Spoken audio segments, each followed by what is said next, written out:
Good afternoon, St. Joe's. Today we're going to talk about praying for the dying. This is a topic that is very much on the mind of Pope Francis, and he is offering us those indulgences that I mentioned to you on Tuesday. He is offering them specifically for those that are victims of the coronavirus and those that are at the point of dying, or even those that are dead. And so it is that we're implored by the Holy Father to pray in a particular way for all those that are dying from the coronavirus.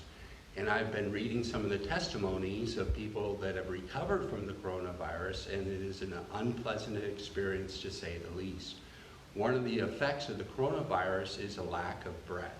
And so in many cases, they are ending up on ventilators, and they're being connected to the ventilators. The ventilators are helping them to breathe, and they're in there on the ventilators for hours, days, and who knows how long in order to try to recover from the coronavirus. And it's a very scary experience.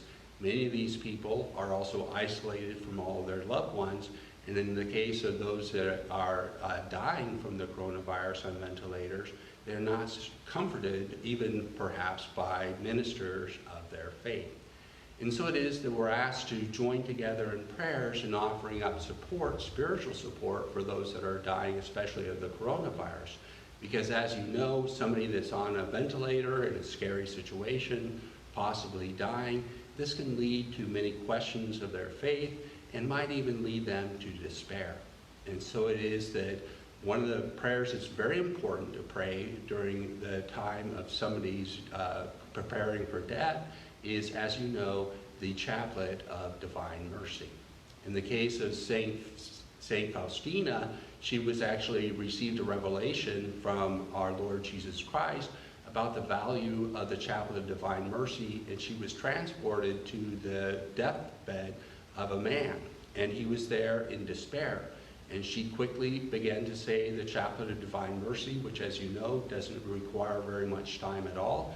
And then soon the man calmed down and replaced his faith in the power of the salvation gained through Christ. And then she was retransported back to her convent. And so it is a clear message from Christ that we need to pray, and pray very much for the comfort of those that are dying, especially the Chaplet of Divine Mercy, which, as I mentioned to you on Tuesday, has an indulgence attached to it when you pray for the dying, those that are affected by the coronavirus, the healthcare workers, or even family members of those that are affected by the coronavirus. And this is an indulgence granted us temporarily by Pope Francis. May God abundantly bless you.